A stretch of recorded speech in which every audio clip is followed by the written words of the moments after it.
I'm running for state district court. It's the only contested district court race. It's the Little Rock Traffic Court is what it's typically referred to as. Perfect. And first, to start out just giving us a little background on yourself. Well, I moved to Arkansas to attend law school. I took a little time off from teaching high school biology. I was a 16-year teacher in public schools in South Florida. And over Christmas vacation, I decided I think I'd like to try law school, really with the intent to come back to my school system. But as it turns out, I was accepted to Bowen School of Law right before it changed its name to Bowen. And I was invited here, and I've been here ever since. That was 1999. Wow. What changes do you want to bring to your position? Well, my opponent has been in that position, I believe, for over 20 years. And I think that 20 years ago, the fine and court cost model of approaching traffic violations maybe worked better than it does today. So I think it's time to just re-examine everything about the court.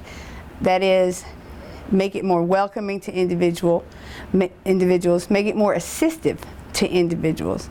Many individuals really just haven't learned to maneuver to the extent that we expect everybody to do. What I presume to be the goal of traffic court is to improve behavior so that commuting is much safer in this city and in this county. So I think I would like to have dedicated people for communication purposes with clients, and even or any people that need to talk to the court. So have people more available, have a better outreach by the court to help people comply with court orders. Compassion is a big thing with judges. How do you want to implement more of that?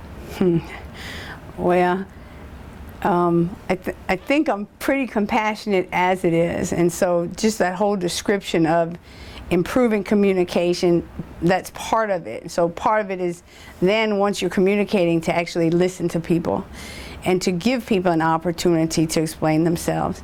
I'd like to think that people, for the most part, are all right with getting a consequence if the consequence is appropriate to their circumstance. And so while for years now I've been practicing in the courts in Pulaski County, mostly Pulaski and Perry, and in fact I've been assigned to a district court that has a lot of traffic cases in it. And some people come in there and they're afraid. They think they're going to jail. Maybe over a speeding ticket, maybe because they missed court on the first speeding ticket date. I think we could put people better at ease.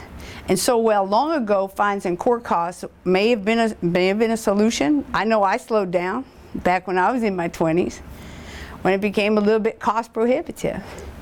But nowadays, I think we're better off educating people. I like the concept of public service announcements, so nobody's being surprised by anything. And I like the idea of having better communication between court staff, the judge, and the people in front of everybody. Why do you think people don't pay enough attention to judicial races?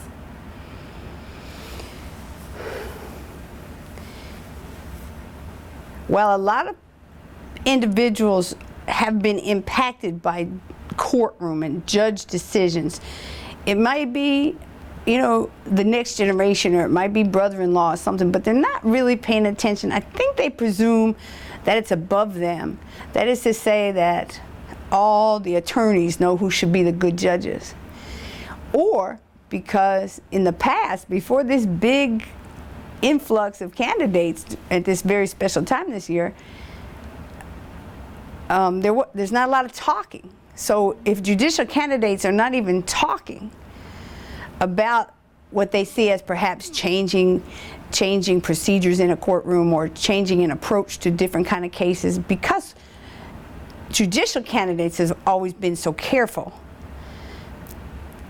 I think then people were ill-informed, and so they basically probably went with who their own attorney friends recommended to them. Do you think judges should be active in the community? Oh, absolutely. Now, not necessarily having a stance on a lot of things. Judicial judges are very limited in what they can appear that they're doing. That is to say, I think judges, as a rule, want to be sure that they appear impartial when it comes to things like some kind of controversial things. But I think it's important to have a sense of what the community is about. So participating in things, such as, for example, the Victory Over Violence program that one of these stations has been doing for a long time. I've been to plenty of those events. Those are hopeful events. Those are events where speakers are good, everybody comes together. I like the whole community feel. And we're not taking a stand about anything except, can we please reduce the violence? Can we just reduce it? We're not advocating for changing laws about anything. And the same can be said for any number of things. People who might look at the information that they can find about me will find that I contribute a lot of my personal money to causes, and most of these causes are things that I think are doing beneficial work in our community, whether it's homeless people or LGBTQ people, or I'm trying to think of all the ones, or people who are imprisoned. I like to share my money and stay in contact with and help if I can. And so I think all judges should play a part in the community they live in. You touched on this a little bit earlier, but you can expound on it if you'd like. What role should judges play in educating people on basic law functions and court procedure? Oh, I think that's essential. For example, many individuals come to court without an attorney. It's very scary anyway. It was scary to me for the first few months, maybe sometimes depending on which court I am. If I go to a court I've never been in, I'm a little bit intimidated because you don't know what that particular judge likes, even where you're going to sit or stand, or how you're going to approach what's going on. I can't imagine a lay person who doesn't practice the law and who has not been to courtrooms even thinks about that, except they're scared. And I don't want people to be scared to come to court. I want people to be given time to understand processes, whether it even includes an explanation of, let's say, rules of procedure. I think it's why do we have courts? We have courts for a reason, and I want people to change behaviors that should be changed. I want people to continue practicing positive behaviors that are acceptable to the community, and we shouldn't be interfering with all that because of something about a court procedure. Just pretend I'm a voter that knows absolutely nothing. Sell me on why I should pick you. Right now, today, you should pick me because I just think that the court that I'm running for basically needs a fresh look. It needs a fresh look, not just to implement the couple things that I've already described, but because commuting doesn't seem to be much better in the city of Little Rock or even in the surrounding county. The ultimate goal of a traffic court is to improve behavior. People should be slowing down if it's a speed limit. People should be putting their seatbelts on. People should have their licenses, their tags renewed, and they should be up to date and everything. They don't necessarily have to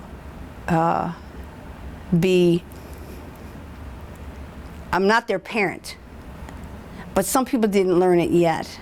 So there's nothing wrong with me helping individuals, even one at a time, understand their obligations to our community as it regards this court. I want to be the judge that helps people become more compliant and make everybody's commuting better.